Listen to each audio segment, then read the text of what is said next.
فرعون دنیا کا واحد انسان ہے جس نے کہا انا ربکم الاعلی، میں سب سے بڑا رب ہوں، اور اپنے آپ کے رب ہونے کا دعویٰ انسانوں میں صرف فرعون کا ہے۔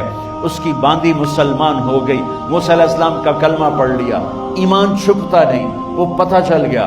فرعون نے اس کو پکڑوایا، اس کی 2 بچیاں، ایک دودھ پیتی ایک ساتھ چلتی، اور اس اپنے دربار میں کڑاہ میں تیل ڈلوایا، نیچے آگ لگوائی، تیل ابلنے لگا۔ جب وہ پوری طاقت سے ابلنے لگا تو اس نے فرعون نے اس عورت سے، اس باندی سے کہا یہ آگ تیرے سامنے ہے، جلتا ہوا تیل، موسیٰ کے رب کو مانے گی تو پہلے تیری بچیوں کو جلاؤں گا، پھر تجھے جلاؤں گا، اور اگر مجھے رب مانے گی تو تیرے گھر کو سونے چاندی سے بنا دوں گا، تیرے گھر کو سونے چاندی سے بھر دوں گا۔ وہ کہنے لگی فرعون یہ تو میری 2 ہیں، میری 100 ہوتی تو اللہ کے نام پہ آج میں قربان کر دیتی۔ فَاقْضِ مَا أَنْتَ قَاضٍ، کر جو تجھے کرنا ہے۔ تو پاگل ہو گیا، غصے میں کہنے لگا اس کی بڑی بیٹی کو ڈال دو۔ تو انہوں نے اس کو یوں ٹانگوں سے پکڑا اور وہ چیختی چلاتی ہوئی تھی۔ ماں کا ایک بول اس کی جان بچا سکتا تھا، اور پھر گھر جا کے توبہ کر لیتی۔ وہ کہتی اللہ مجھے معاف کر دے، میں نے کلمہ کفر کہا۔ اس کو ٹانگوں سے پکڑا ہوا ہے، اس کے ہاتھ نیچے جھول رہے ہیں، اور وہ اماں بھی کہہ رہی کہ مجھے بچا لو۔ ماں نے اپنی آنکھوں سے بچی کو تیل میں یوں ڈوبتے دیکھا، اور پھر وہ ابھری جیسے مچھلی تلنے کے لیے، جیسے مچھلی تلی جاتی تو باہر آ جاتی، اوپر آ جاتی، تو وہ ایسے بلبلے اٹھ رہے تھے۔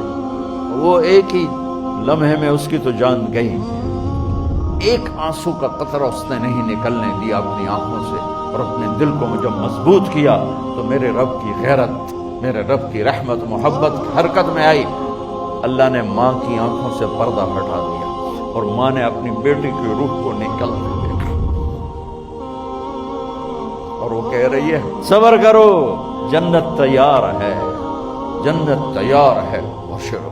معصوم بچی کو تو پتہ بھی نہیں تھا کہ کیا ہونے والا ہے، اس کو پکڑ کے یوں ڈالا، اس کی تو آہ بھی نہ نکلی، اور وہ مچھلی کی طرح تلی گئی۔ اب پھر ماں کا کلیجہ پھٹا، اللہ نے پھر آنکھوں سے پردہ ہٹایا، اور انہیں اپنی بچی کی روح کو نکلتے دیکھا، اور وہ کہہ رہی ہے جنت تیار ہے، جنت تیار ہے۔ جب اس کو پکڑ کے لے جانے لگے، اس نے فرعون کو دیکھا۔ فرعون اس کی آنکھوں میں آنکھیں نہیں ڈال سکا، نظریں نیچے ہو گئی اس کی۔ کہنے لگی میری ایک بات مانو گے، میری ایک خواہش پوری کرو گے؟ فرعون نے پوچھا کیا؟ کہ جب میں بھی جل جاؤں تو میری اور میری بچیوں کی ہڈیوں کو اکٹھے دفن کرنا، باہر پھینک نہ دینا، دفنا دینا۔ فرعون نے کہا تمہاری یہ خواہش پوری کی جائے۔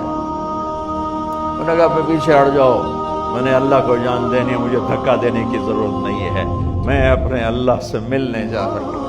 سبحان اللہ، جب اللہ مطلوب ہوتا ہے تو موت محبوب بن جاتی۔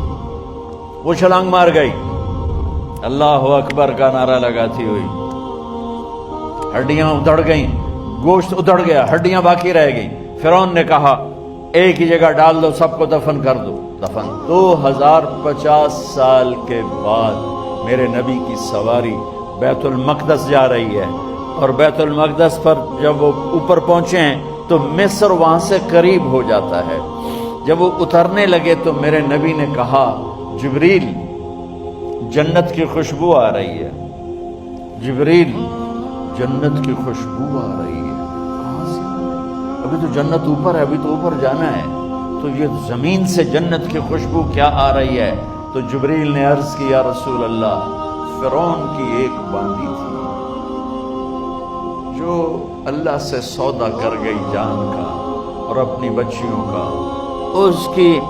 اس کی بچیوں کی ہڈیوں کو جہاں دفن کیا گیا ہے، یہ خوشبو جس دن انہیں دفن کیا تھا اس دن سے لے کر آج تک یہ خوشبو آ رہی ہے، اور یہ قیامت تک آتی رہے گی۔ اللہ اپنے نام پہ قربان ہونے والوں کی یوں قیمت لگاتا ہے۔